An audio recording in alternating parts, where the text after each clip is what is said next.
ये वाकई में मुश्किल दौर है। ऐसे दौर में जब पत्रकार हों या किसी भी संस्थान में काम करने वाले कर्मचारी हों, सभी अपनी नौकरी खो रहे हैं। और इसका परिणाम ये हो रहा है कि आपने दिल्ली में एक पत्रकार की आत्महत्या की खबर सुनी जो एम्स की चौथी मंजिल से कूद गया था।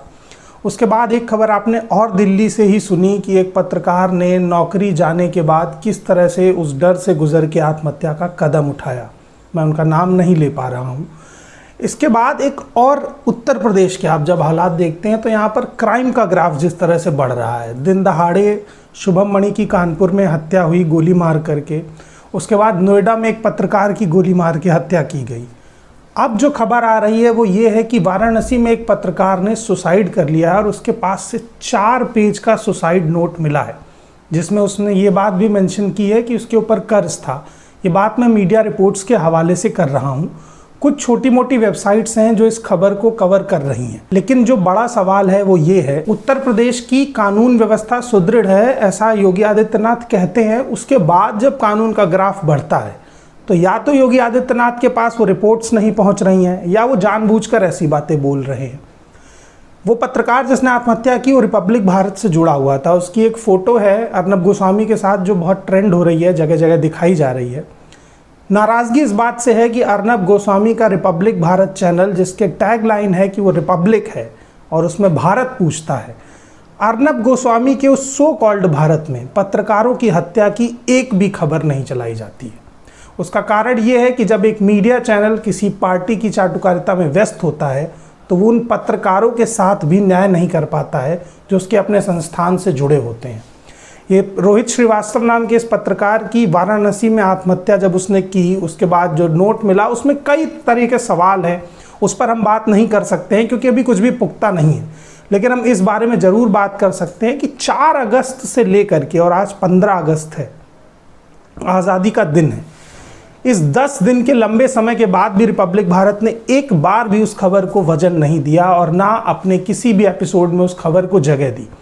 जब मीडिया संस्थान अपने पत्रकारों की आत्महत्या की खबर को दबाने लगे तो आप समझ जाइए कि मीडिया आपकी खबरों पर कितना न्याय कर रहा है। सो कॉल्ड पत्रकारिता के इस दौर में जब रिपोर्टर और एंकर चीखने चिल्लाने लगते हैं तो सच बोलने पर उनके गले में दर्द ज़रूर होगा, क्योंकि चीख कर वही बात कही जाती है जिसमें झूठ शुमार हो। सच तो आराम से भी बताया जा सकता है, जैसे मैं आपको बता रहा हूँ, बिना किसी ब्रेकिंग प्लेट को तोड़े हुए। आप इस बात को समझिए कि उत्तर प्रदेश की कानून व्यवस्था की स्थिति बहुत लचर है और यहाँ पर दिन दहाड़े ऐसी घटनाएं हो रही हैं। आपने कानपुर का अपहरण केस सुना होगा, किस तरीके से 30 लाख की फिरौती भी चली गई और परिवार ने अपना बच्चा भी खो दिया। जांच क्या हो रही है इसके कोई पैमाने नहीं आप तक पहुँचते हैं। ये हाई लेवल कमेटी बनाई जाती है, हाई लेवल जाँच होती है और लो लेवल परिणाम आते हैं। कब आते हैं इसकी भी सत्यता नहीं होती है। आप 2 मोटी बातें समझिए कि सरकार तभी कानून व्यवस्था को सुदृढ़ करेगी जब पत्रकारिता और मीडिया उससे सवाल करेगी, उस पर दबाव बनाएगी। लेकिन मीडिया तो सरकार की PR एजेंसी की तरह काम कर रहा है। अर्नब गोस्वामी अगर अपने संस्थान में काम करने वाले पत्रकार की आत्महत्या पर नहीं बोल पाते हैं तो आप ये समझिए कि वो कितना डरे हुए हैं, कितना दबे हुए हैं। एक डरपोक पत्रकार जब आपको चिल्ला के खबर सुनाता है तो उसके चेहरे का डर महसूस कीजिए। मैं आपसे ये बात बार बार कहता हूँ कि आप तमाम पत्रकार जो अलग अलग संस्थानों में काम कर रहे हैं, एक बार अपने संस्थान में अपने वजूद को टटोलिए कि आप खबर बनाने वक्त अगर आपके साथ कोई हादसा होता है तो क्या आपका संस्थान आपके साथ खड़ा है? क्या आपका संस्थान आपको इस बात की श्योरिटी दे रहा है कि आपकी नौकरी नहीं जाएगी? क्या आपका संस्थान आपको ये बात की श्योरिटी दे रहा है कि आपकी सैलरी नहीं काटी जाएगी? किसी भी पत्रकार को निकाल दिया जा रहा है, 50 से 60% सैलरी कट किया जा रहा है। पत्रकारों के आर्थिक शोषण की खबर खुद पत्रकार नहीं लिख पा रहे हैं, इस देश की विडंबना है। जब पत्रकार अपनी आर्थिक समस्याओं पर बात नहीं कर पा रहे हैं तो इस देश की आर्थिक समस्याओं पर कैसे खुलकर बात करेंगे और कैसे मीडिया संस्थान इस देश की गिरती अर्थव्यवस्था पर सवाल खड़ा करेगा जब वो अपने पत्रकारों के आर्थिक हालातों को नहीं सुधार पा रहा है।